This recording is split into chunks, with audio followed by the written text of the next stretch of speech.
A Game Archivist production. Hi guys, it's Archivist, hope you're having a nice day. Today in my top 5 series I'm going to be covering the best aspects of the recently announced iPhone 5S. I myself am not currently an iPhone owner, I instead have the Galaxy Note 2. Nevertheless, I'm always interested in Apple's premium mobile devices, and so here are the 5 points I found most impressive about the iPhone 5S.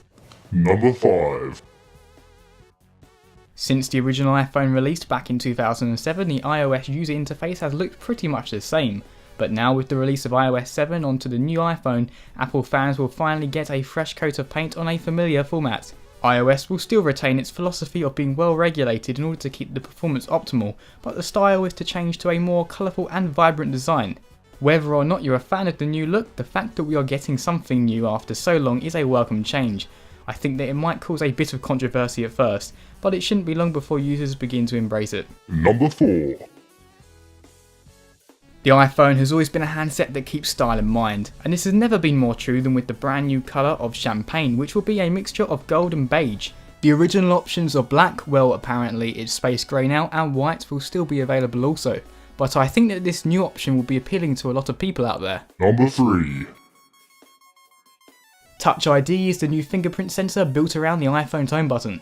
The button itself is still physical but is now surrounded by a metal ring that will read your fingerprint within seconds. This can be used for unlocking your phone or bypassing entering passwords in applications such as iTunes.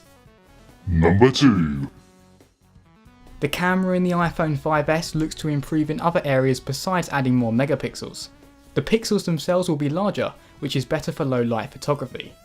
A new feature called True Tone will change the colour of the LED flash by scanning an area and determining the best option.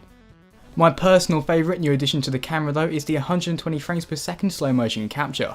While many phones have the option to capture in slow motion, they're usually just half the frame rate at which the frames are presented.